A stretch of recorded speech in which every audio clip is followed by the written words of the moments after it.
Unida, una asociación internacional, presenta Estudio Bíblico de miércoles por la noche.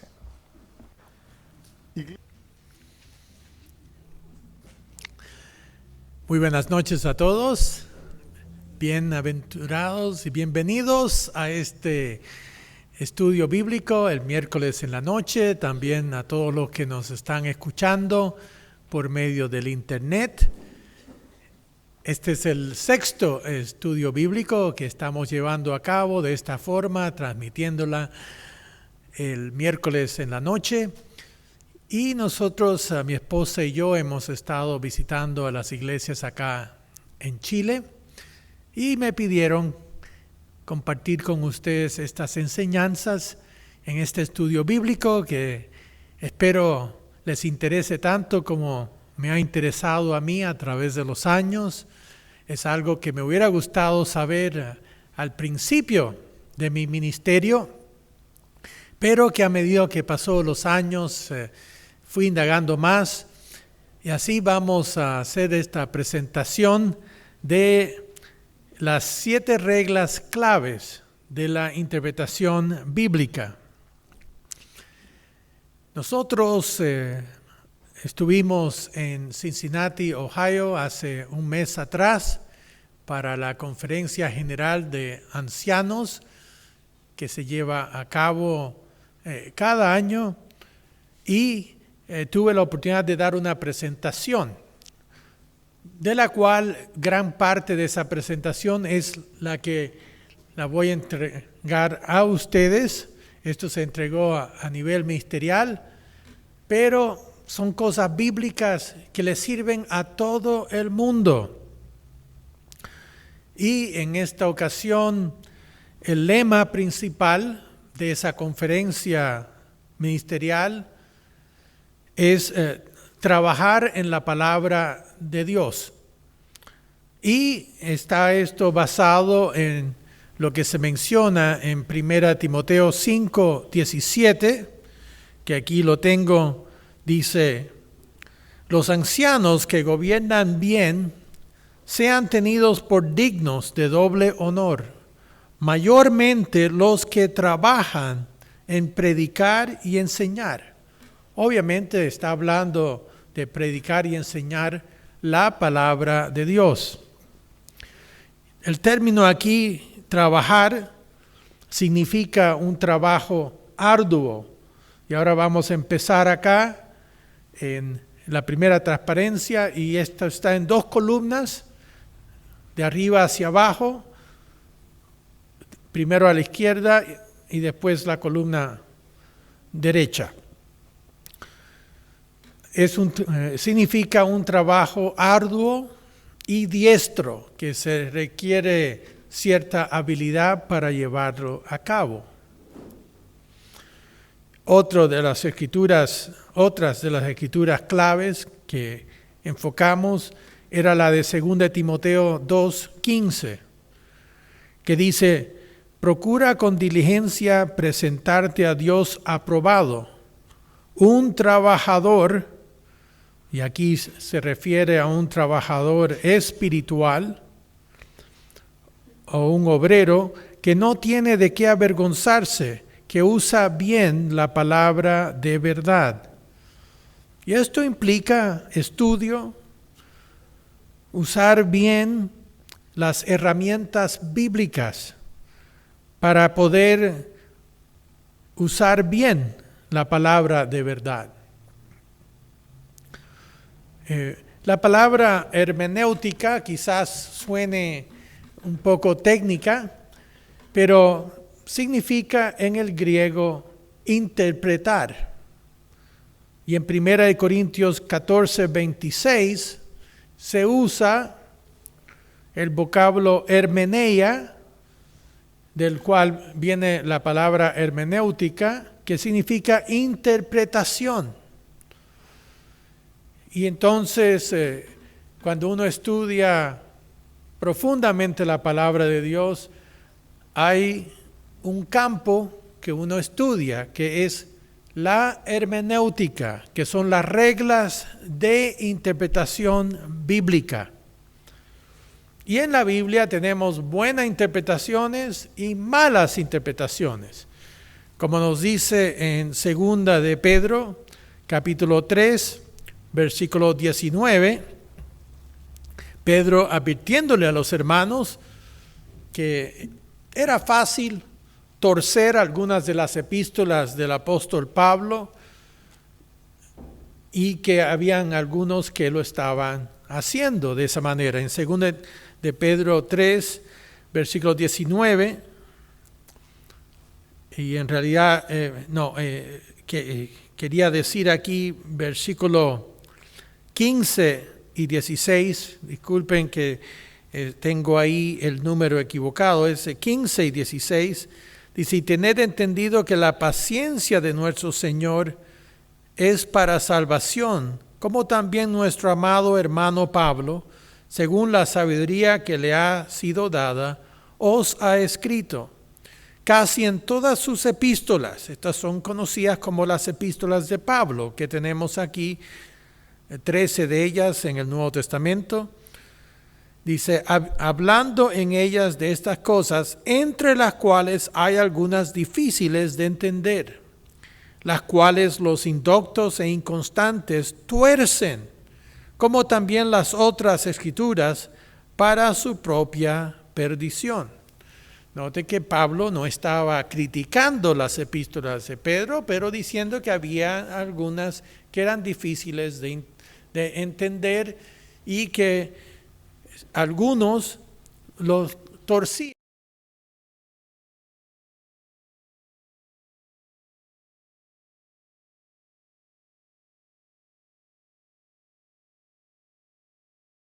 Pueden torcerlas.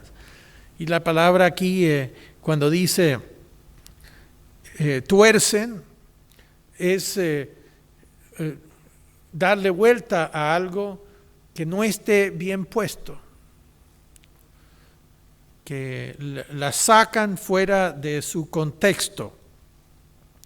Por eso tenemos esta advertencia, que hay buena interpretación y mala interpretación. Especialmente algunas de las epístolas de Pablo se han usado para ir en contra de la ley de Dios y lo sacan fuera de su sentido natural que debemos tener. Ahora, sin tener el Espíritu Santo de Dios, toda la hermenéutica, todas las reglas de interpretación sirven en forma limitada, porque el Espíritu de Dios en uno es lo que acomoda lo espiritual a lo espiritual.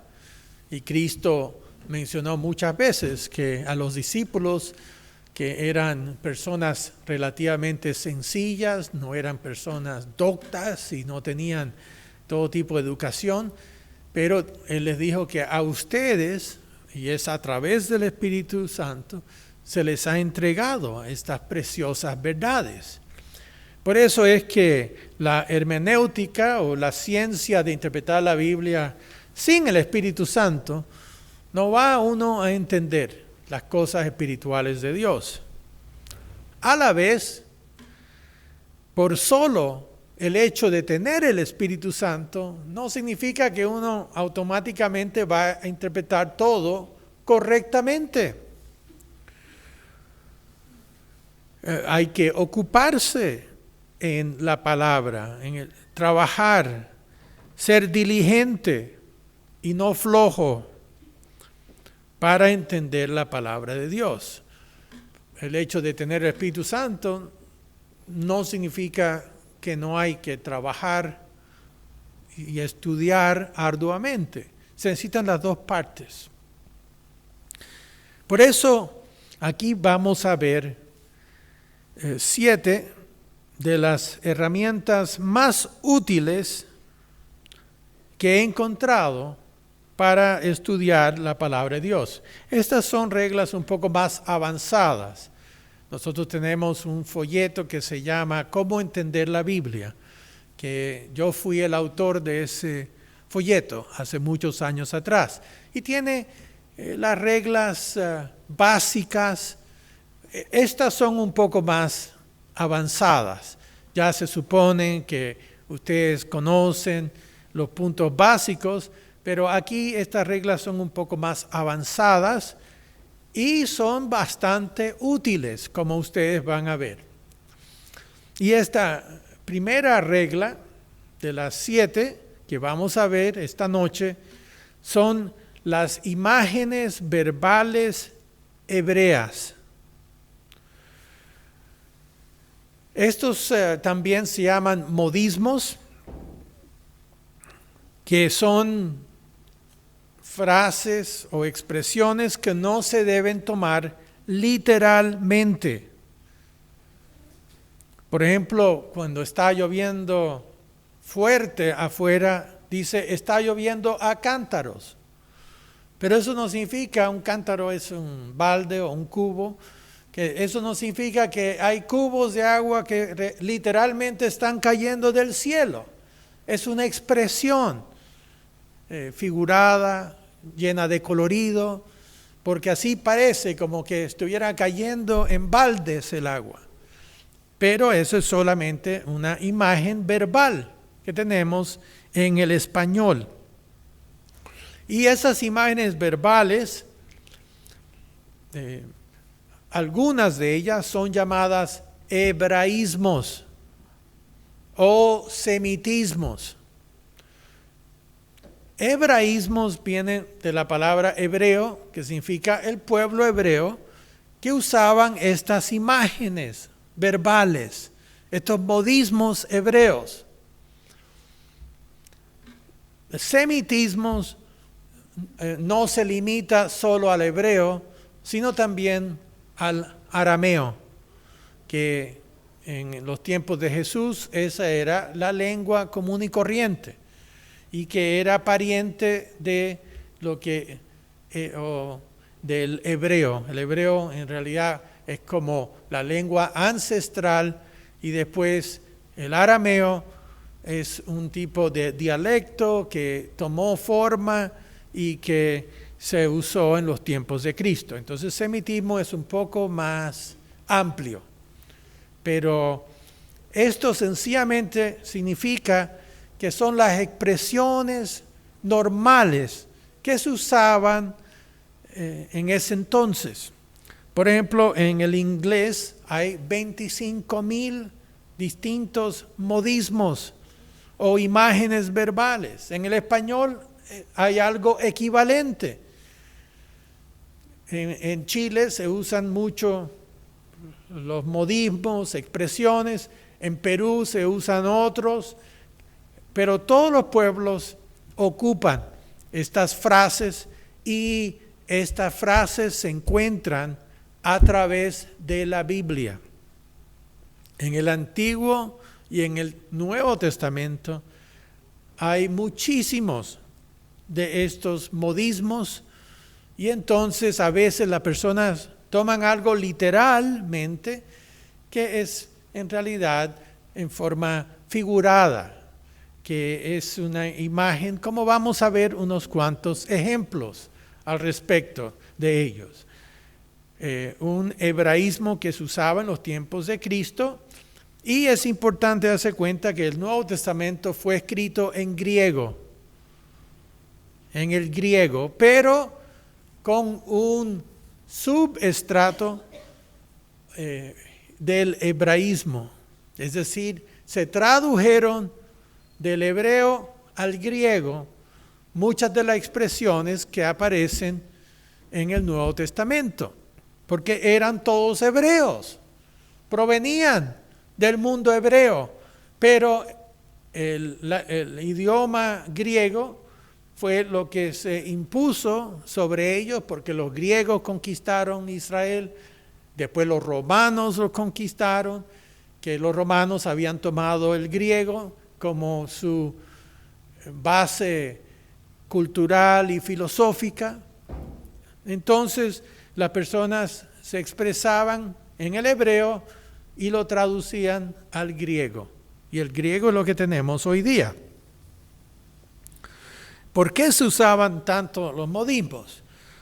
por su impacto, su colorido, el énfasis, el humor, y también conveniente, porque todo el mundo sabía de esa frase que describía el suceso. A veces nosotros, otros modismos, hay que andar con pies de plomo, hay que andar cuidadosamente, pero eso no significa que uno literalmente tiene pies de plomo. Y si alguien estudiara nuestra cultura y literatura y 1000 años en el futuro, dirían, uy, las personas tenían pies de plomo en ese entonces, porque decían que andaban en pies de plomo. Eso es tomar algo literal que en realidad es solamente una forma creativa, una forma figurada que no es para tomarla en forma literal. Noten en Lucas capítulo 14, versículo 23, primer ejemplo que vamos a usar acá, Lucas 14, versículo 26. Cristo dijo, si alguno viene a mí y no aborrece a su padre y madre y mujer e hijos y hermanos y hermanas y aún también su propia vida, no puede ser mi discípulo. Esto ha causado mucha confusión porque hay personas que piensan que eso es algo literal, que hay que odiar a su padre y madre, y hasta ha habido causa de burla hacia el cristianismo. Por ejemplo, un ateo escribió atacando la Biblia usando este versículo, diciendo, este es un ejemplo perfecto de cómo opera un culto. Hace que uno cuestione acerca de todos esos religiosos conservadores que predican, entre comillas, valores familiares tradicionales. Porque algunos cultos hacen que la persona aborrezca a sus padres y madres y que se enfoquen en ese nuevo gurú o líder del culto, tomando fuera de su contexto las palabras de Jesús. No toman en cuenta que esto es un hebraísmo. Esto no hay que tomarlo en forma literal. Por ejemplo, en Génesis 29, versículo 31, nos dice que Lea, la esposa de Jacob, fue odiada por Jacob. Veamos aquí Génesis 29, versículo 31.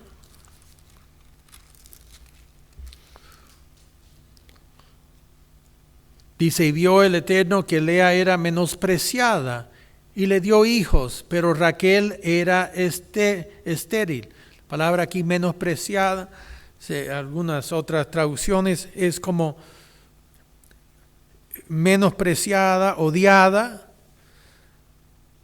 pero el contexto indica que Lea no era detestada, sino era amada menos que Raquel. Fíjese el versículo 30, dice, y se llegó también a Raquel y la amó también más que a Lea. Eso es lo que significa. Entonces, hay que entender que Cristo no estaba yendo contra el quinto mandamiento, que significa honra a tu padre y a tu madre, sino que en hebreo el término para odiar o aborrecer puede también significar amar menos o puesto en segundo lugar. Y amor puede significar amar más o preferir. Entonces se aclara este punto porque, como vemos en Mateo capítulo 10, versículo 37, aquí se aclara porque aquí se da el verdadero significado de esta frase sin este modismo, este hebraísmo. Nos dice aquí, versículo 37, Jesucristo: el que ama a padre o madre más que a mí, no es digno de mí. El que ama a hijo o hija más que a mí, no es digno de mí. Aquí se ve que significa amar menos. No está hablando de odiar o detestar, pero era una forma que se usaba en ese entonces, que esa palabra tenía varios significados. Como el hebraísmo se usaba amar menos. Y aquí está lo correcto. Así, en el libro de Lucas se conserva el estilo hebreo de esa frase. Como se usaba el hebreo, que podía significar amar menos, también podía significar aborrecer. Dependía de cómo se aplicaba, pero ese era el hebraísmo. Mientras que aquí Mateo lo conserva en el modo griego. El significado correcto al respecto. Entonces aquí vemos una imagen verbal hebrea que no debe tomarse literalmente como odio, sino como amar menos. Y aquí tenemos el segundo ejemplo, Mateo 5, versículo 19. Mateo 5, versículo 19. Cristo dijo: de manera que cualquiera que quebrante uno de estos mandamientos muy pequeños y así enseñe a los hombres, muy pequeño será llamado en el reino de los cielos. Mas cualquiera que los haga y los enseñe, éste será llamado grande en el reino de los cielos. Aquí hay un juego de palabras en que se está exagerando para un efecto mayor. Entonces, cuando dice esto, las personas que lo toman literalmente dicen: mire, van a haber personas que no van a enseñar algunos de los mandamientos y van a estar en el reino de Dios. Se van a llamar pequeños, pero igual van a estar ahí. Entonces significa que los quebrantadores de las leyes de Dios van a estar en el reino. No, eso no es lo que significa. Una vez más, el conocimiento de estos modismos hebreos nos ayuda a entender mejor la frase.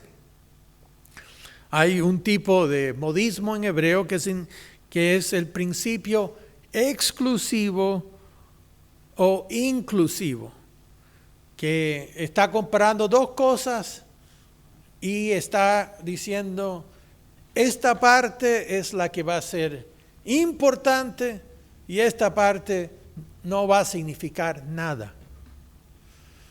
Hay un dicho en inglés que cuando la persona tiene pocas probabilidades de conseguir algo, dicen: este tiene la probabilidad de un cubo de hielo en el infierno. ¿Cuánto va a durar un cubo de hielo en el infierno? En el lago del fuego. Nada. Pero eso no significa que va a haber un cubo de hielo en el infierno. Es tomar eso demasiado literalmente. Lo que significa es que no tiene posibilidades. Pero otra vez se está usando como las probabilidades aquí. Noten en el versículo 20, Jesucristo continúa acá, dice: porque os digo que si vuestra justicia no fuese mayor que la de los escribas y fariseos, no entraréis en el reino de los cielos. Aquí dice inclusivo, exclusivo.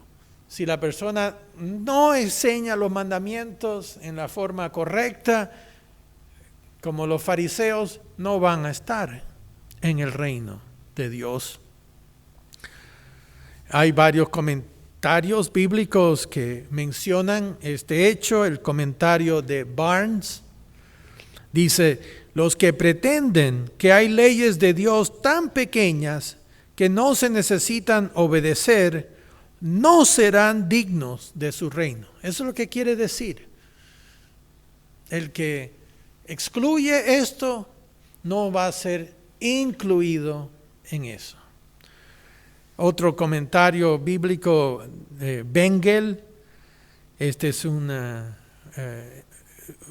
comentario técnico bíblico, menciona: aquí un poco significa casi nada, en donde los más pequeños vienen a significar nada en absoluto.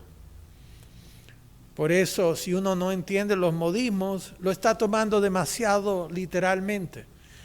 De que, bueno, hay personas que no guardan el sábado, pero que guardan los otros.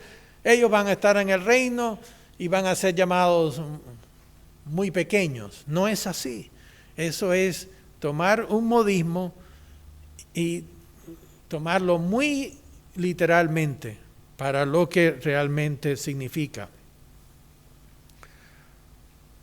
Entonces, Mateo 5:20 nos explica que no estarán en el reino y que los que sí guardan y enseñan, esos son los que van a ser estimados y van a estar en el reino. Entonces, a través de toda la Biblia hay que tener cuidado para asegurarse tomar lo que es literal como literal. Y lo que no es literal, no tomarlo como literal. Cuando Cristo dijo, yo soy la puerta, ¿significa que literalmente es una puerta? No, es otra vez una metáfora, una imagen verbal de que a través de Él la persona entra. Cuando dice, yo soy el pan que vengo del cielo, no significa que es un pan, pero está hablando de que uno va a tener que alimentarse de sus palabras. Por eso es muy importante tomar las cosas en la Biblia de acuerdo a lo que significan. Hay cosas que son literales, otras cosas que son figuradas, que no son intencionadas en tomarlas en forma literal. Vamos aquí ahora al segundo punto, el uso apropiado de la gramática. Tenemos el ejemplo en Lucas 23, 42. Voy a usar esta Biblia que la conseguí aquí en Chile muchos años atrás y muchos la tienen. Es la Nueva Reina Valera de 1990. Y aquí tiene una explicación muy buena del uso correcto de la gramática. Las personas se han confundido mucho con esta escritura y la han usado para decir que el ladrón iba a estar en el cielo con Cristo ese mismo día. Lucas 23, versículo 42 y 43. Lucas 23, 42 y 43. Y dijo a Jesús, acuérdate de mí cuando vengas en tu reino. Y aquí esta Biblia lo tiene correcto, en la parte gramatical. Entonces Jesús le contestó, te aseguro hoy, estarás conmigo en el paraíso. Cristo no le iba a decir que ese mismo día iban a estar en el paraíso.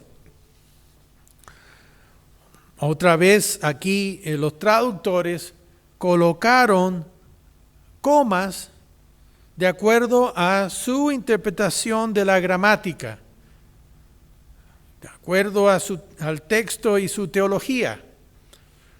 Pero de nuevo, ese conocimiento de la gramática y cómo se usan esos hebraísmos nos ayuda, porque hoy en día se usaba para enfocar en una promesa solemne.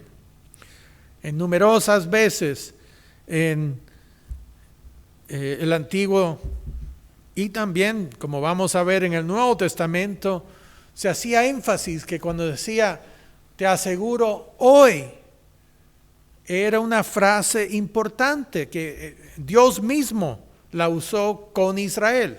Vayamos a Deuteronomio 30. Aquí versículo 18. Hay dos escrituras que vamos a repasar acá para ver cómo el término hoy se usa en forma gramatical para hacer énfasis que de ahora en adelante es como un tipo de promesa que corre del momento que uno emite esas palabras, así se cumple. En Deuteronomio 30,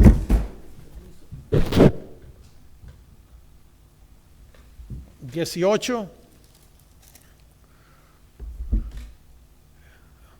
dice, yo os protesto hoy que de cierto pereceréis, no prolongaréis vuestros días sobre la tierra donde vais, pasando el Jordán para entrar en la posesión de ella.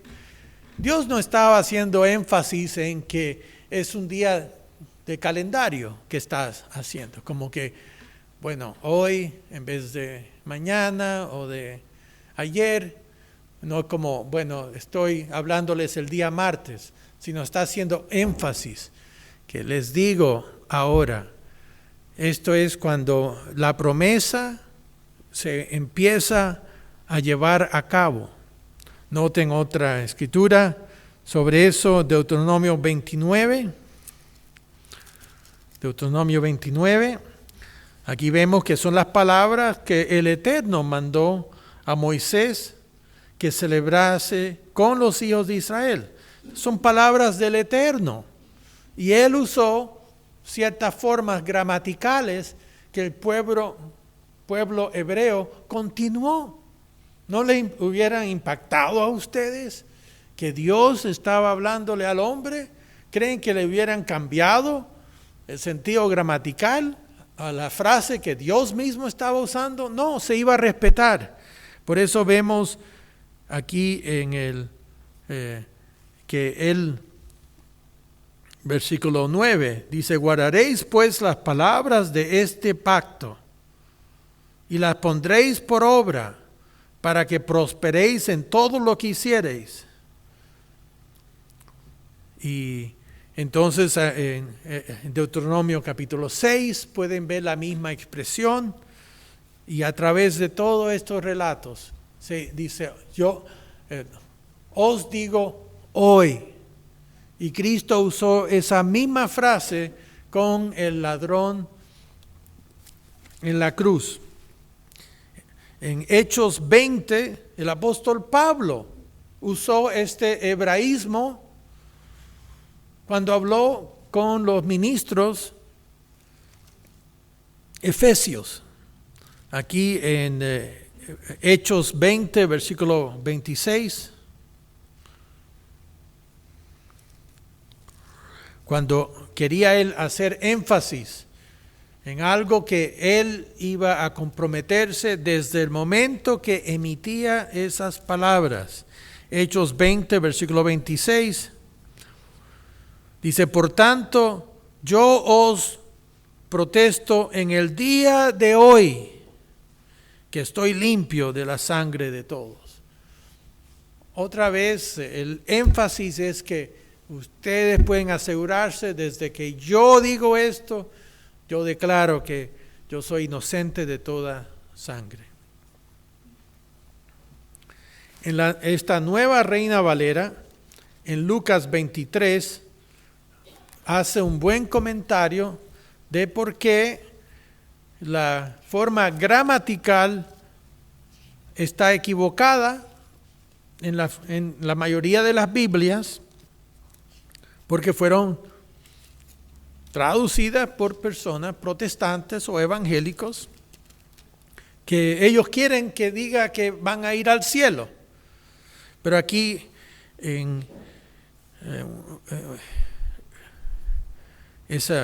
abajo en la página dice, hablando de este versículo que dice, te aseguro hoy estarás conmigo en el paraíso. Este versículo está traducido aquí literalmente. El que, entre comillas, que aparece en algunas versiones no se halla en el original.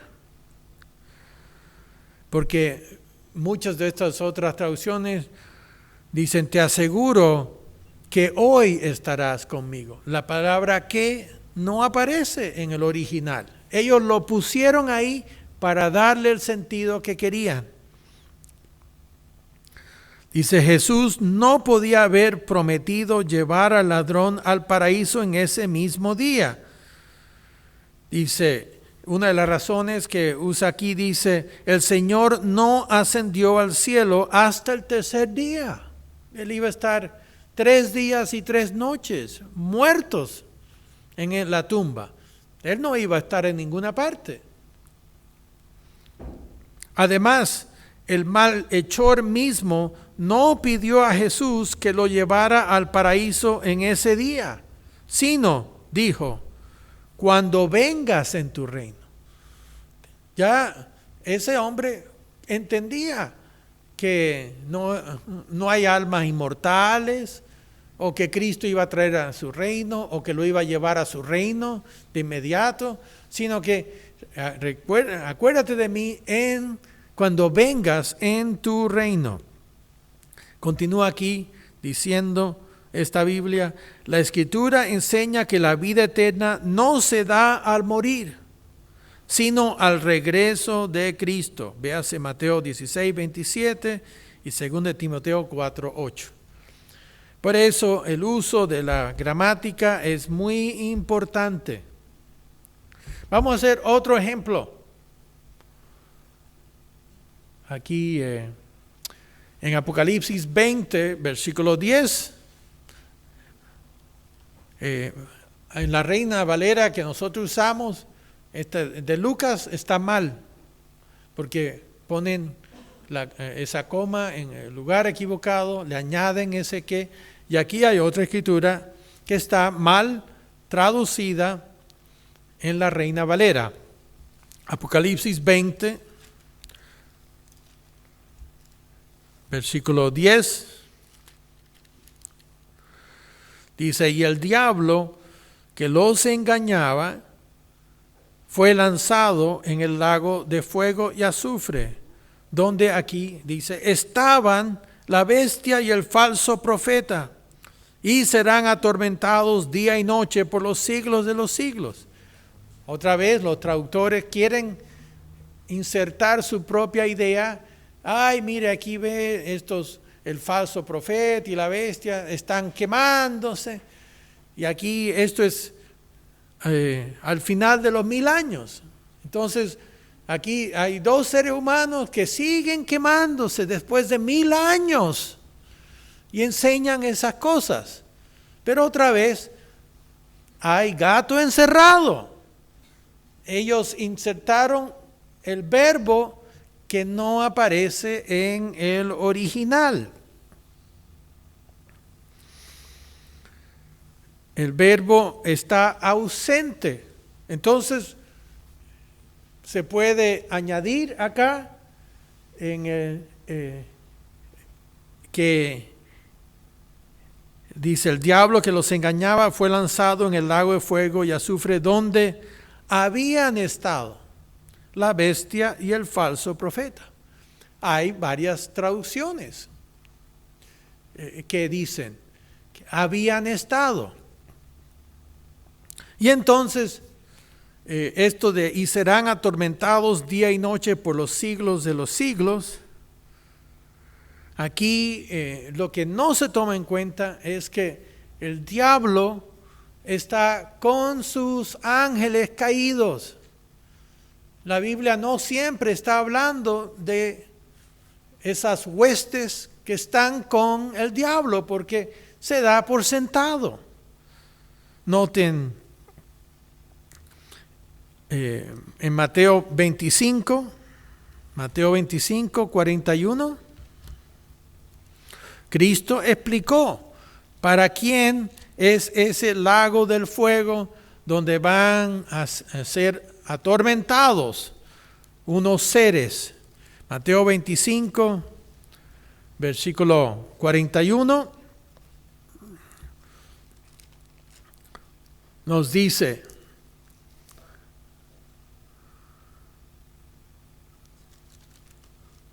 entonces dirá también a los de la izquierda: apartaos de mí, malditos, al fuego eterno, preparado para el diablo y sus ángeles. El problema es que si uno quiere torcer las escrituras, lo puede hacer, que las personas no toman en cuenta la gramática y no toman en cuenta la forma correcta, que es el diablo y sus ángeles, que serán lanzados, pero ¿dónde? En el mismo lugar que habían sido lanzados la bestia y el falso profeta. Se pone ahí eso para indicar que es el mismo lugar. Esa es la parte importante. ¿El dónde?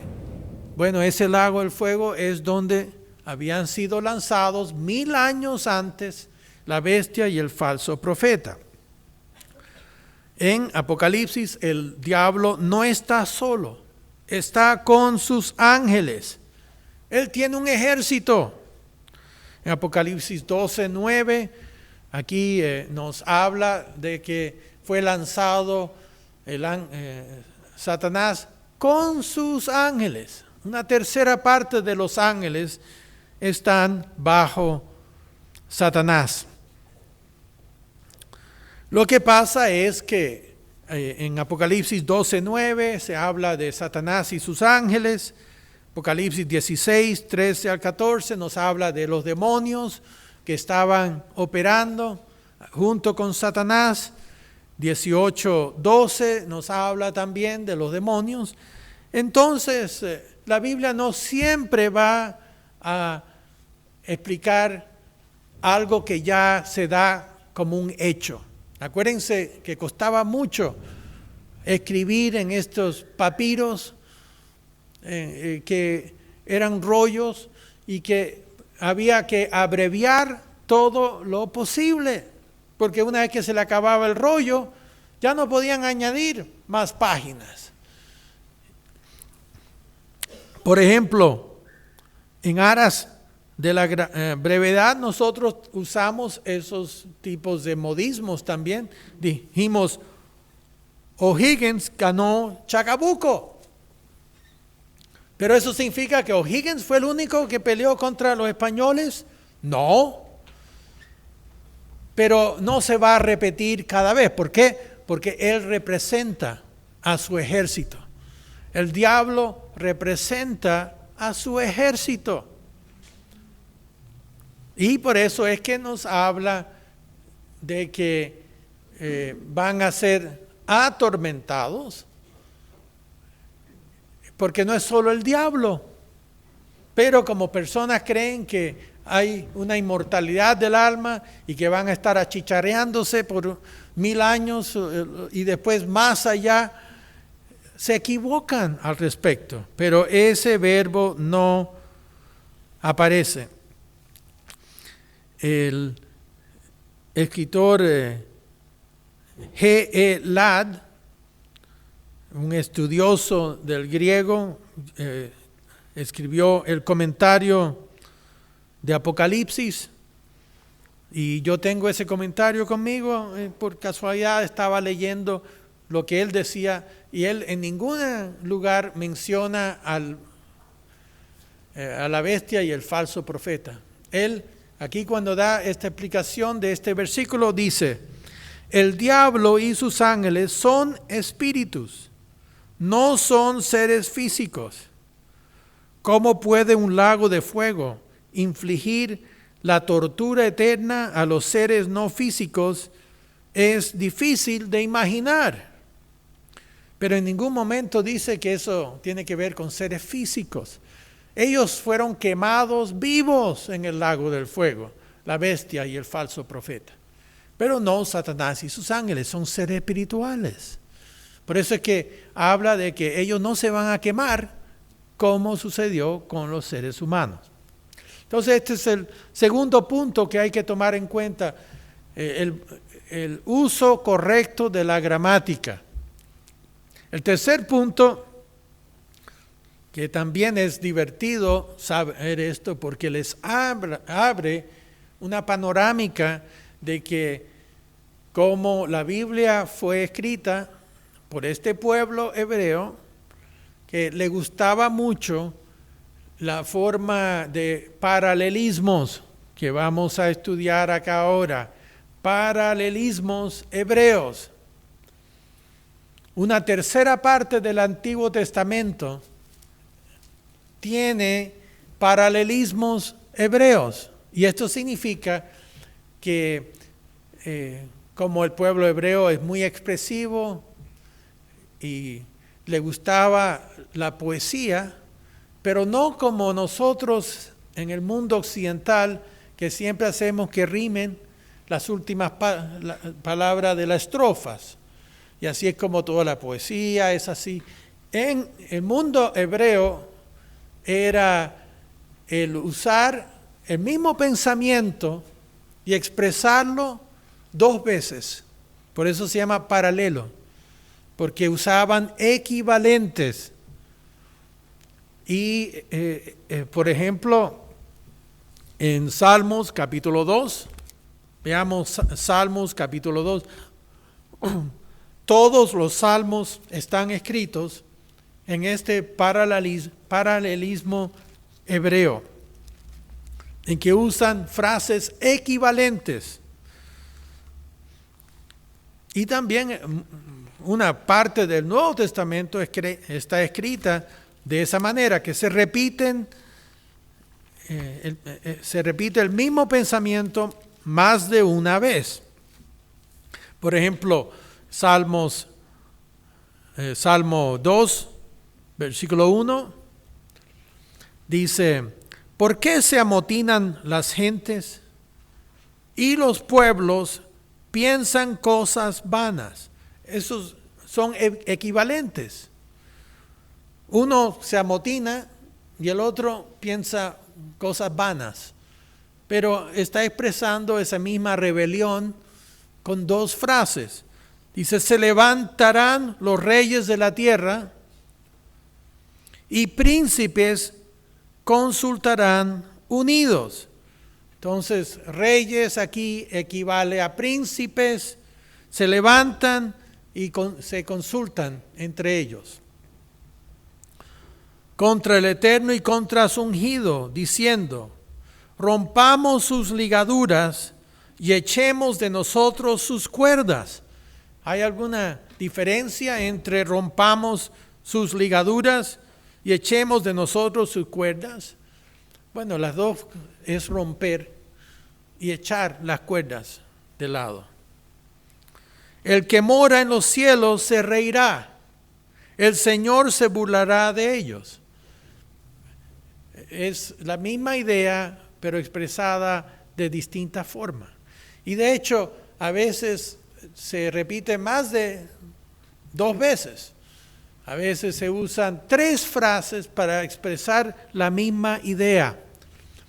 Y hay paralelismos que vemos acá que son sinónimos, que es lo que estamos viendo, que son parecidos.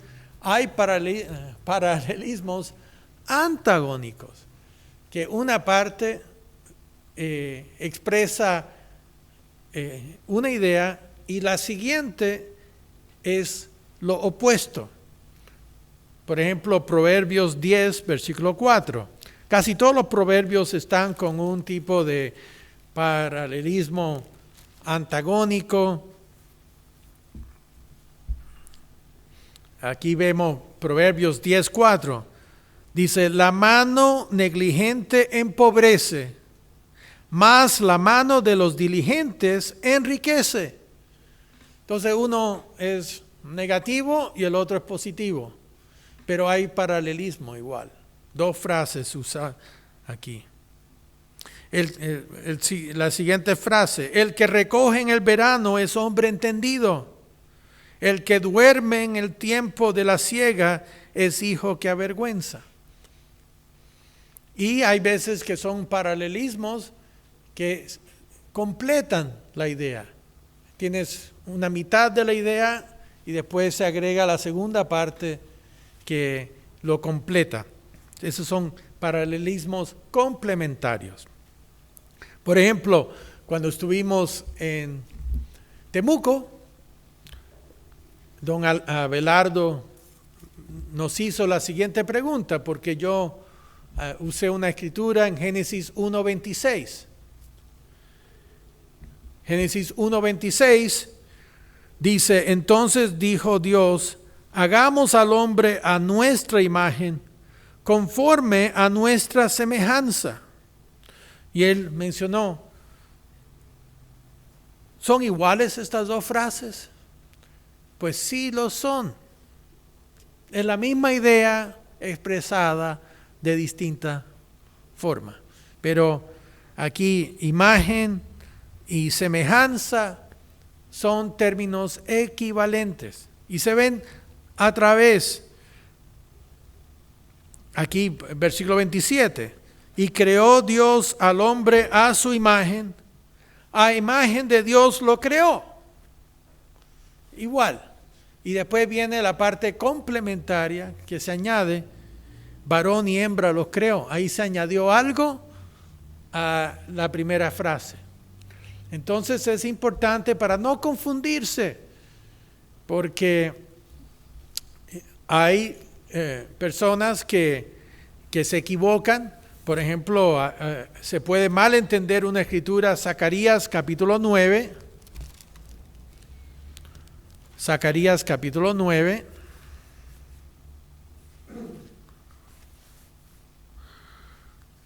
Versículo 9. Dice: alégrate mucho, hija de Sión. Da voces de júbilo, hija de Jerusalén. Paralelismo. He aquí, tu rey vendrá a ti, justo y salvador, humilde y cabalgando sobre un asno, sobre un pollino, hijo de asna. Hay personas que piensan que está cabalgando sobre dos animales. No es el mismo, pero es la misma expresión. Así es como va entendiendo uno estos paralelismos hebreos. El cuarto punto es el trasfondo cultural. Hay que entender un poco la cultura de ese entonces, porque la Biblia no fue escrita en la cultura del siglo XXI, es del siglo I. Y por ejemplo, en Juan 13:23,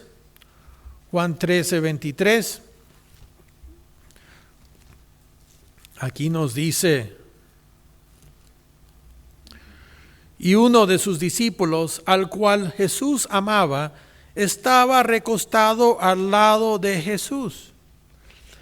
En los tiempos de Jesucristo no se usaban sillas y mesas, se usaban almohadas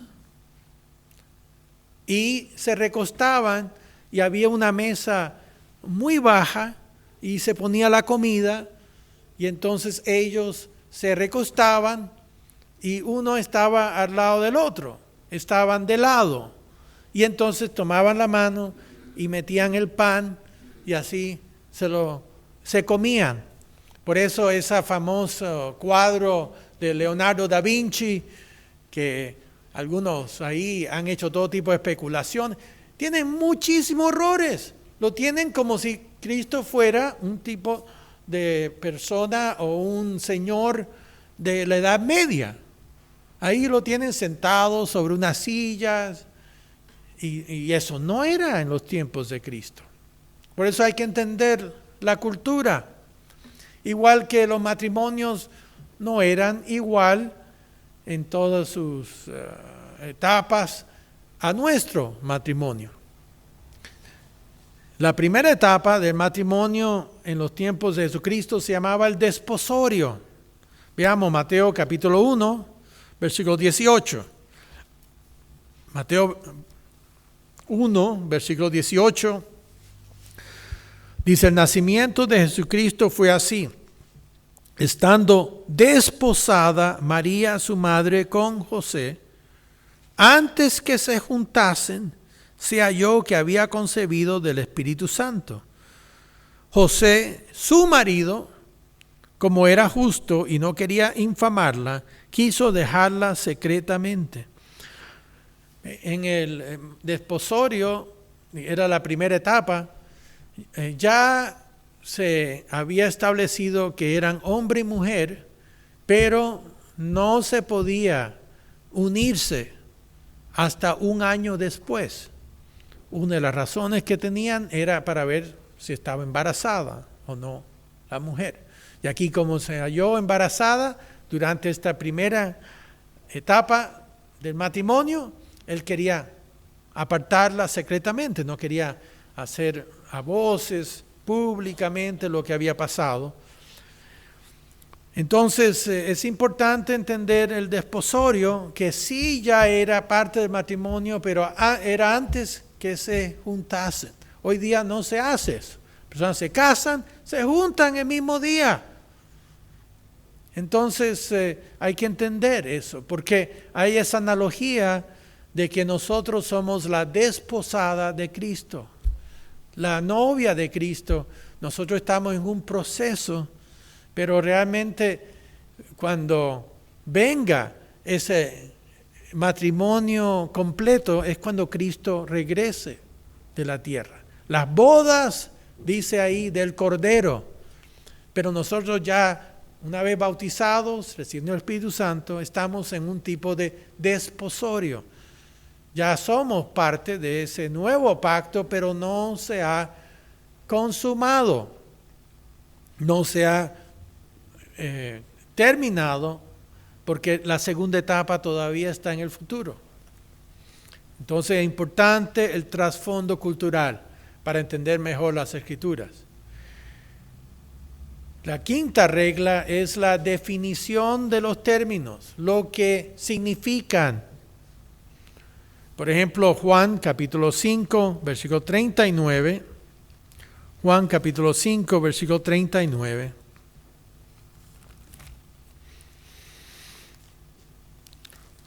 Aquí Cristo dijo, escudriñad las Escrituras, porque a vosotros os parece que en ella tenéis la vida eterna, y ellas son las que dan testimonio de mí. Palabra escudriñar aquí, de ereunao, significa como un minero que está cavando el suelo. Es una obra ardua. Cuando él dice escudriñad, busquen, igual que un minero buscando esas pepas de oro. Entonces, cuando uno entiende el término, se enriquece. No es solamente una palabra escudriñar, vayan a buscarla, sino que el término de un minero, ya saben que el oro no está sobre la superficie de la montaña. Hay que cavar, es un trabajo arduo para sacar esa pepita de oro de las Escrituras correctamente usando las Escrituras.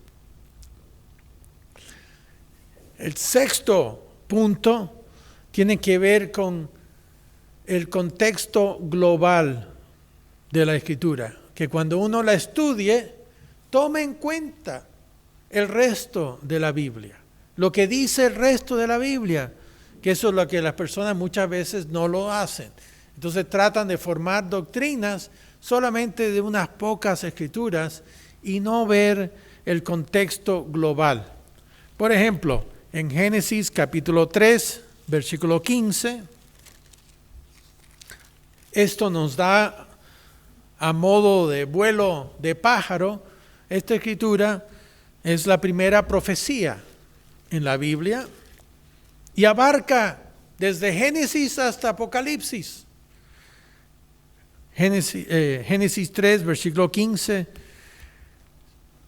Dios le dice aquí a la serpiente, dice, y pondré enemistad entre ti y la mujer, y entre tu simiente y la simiente suya. Esta te herirá en la cabeza y tú le herirás en el calcañar. Aquí vemos una forma de entender la cronología bíblica.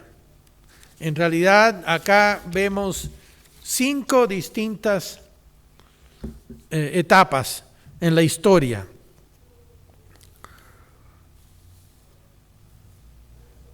Tenemos primero la lucha entre las dos mujeres simbólicas. Una sigue a Dios y la otra a Satanás. Ambos o ambas producen simientes o linaje. Satanás tiene una enemistad contra la mujer, al pueblo obediente de Dios en el Antiguo y en el Nuevo Testamento. Entre su simiente y la simiente de ella. Y de parte de la mujer fiel vendría el Mesías. Y Satanás heriría el calcañar. Y el Mesías heriría la cabeza de Satanás. Eso todavía falta en el futuro. Noten también el calcañar es como lo que Satanás haría, la mordedura de serpiente en la parte posterior. No lo hace en forma frontal, siempre en forma traicionera. El Mesías sería traicionado, sería mordido en el talón, pero se recuperaría a través de una resurrección. Y tendríamos esa oposición entre las dos mujeres hasta que el Mesías regresaría acá a la tierra. Y la última etapa, la quinta, el Mesías viene y derrota a Satanás y sus seguidores.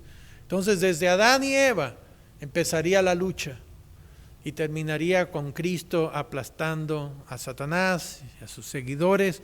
Pero habrían todas esas etapas, la etapa de Edén, cuando la mujer y el hombre desecharon a Dios.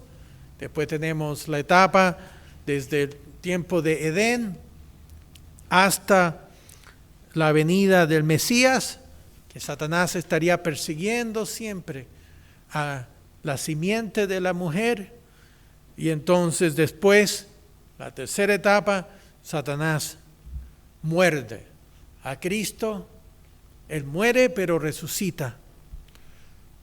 Y entonces después viene la persecución de esa mujer hasta que viniera el Mesías, la cuarta etapa, y la quinta llega el Mesías y aplasta las huestes y el poder de Satanás que todavía está en el futuro. Entonces el contexto global de la Biblia tiene que encajar en estas cosas. Por eso es que irse al cielo no es parte de estas enseñanzas, porque Cristo dice que va a aplastar a Satanás, significa que tiene que volver porque Satanás está aquí en la tierra. Y eso nos lleva al séptimo punto. Hay que también tomar en cuenta el contexto inmediato, es decir, lo que hay antes de la escritura que usted está estudiando y lo que hay después, no solo lo que es la escritura misma. Fíjense en Colosenses capítulo 2, hay muchas personas que toman esta escritura equivocadamente porque no toman el contexto inmediato en cuenta. Aquí en Colosenses capítulo 2, noten en el versículo 4, Pablo dice, y esto lo digo para que nadie os engañe con palabras persuasivas. Pablo está hablándole a la iglesia, advirtiéndoles que los que están afuera ahí tratando de engañarlos, no lo escuchen. Noten en el versículo 8, dice, mirad que nadie os engañe por medio de filosofías y huecas sutilezas. Otra vez, no es que la iglesia estaba tratando de aplicar cosas, sino que eran personas de afuera que estaban tratando de que la iglesia los siguiera. En el versículo 16 dice, por tanto, nadie os juzgue en comida o en bebida. ¿Por qué? Porque los colosenses tenían su comida y bebida, y que no escucharan a estos de afuera, que eran los herejes, que estaban tratando de cambiarles su comida o en bebida. O en cuanto a días de fiesta, no dejen que los cambie.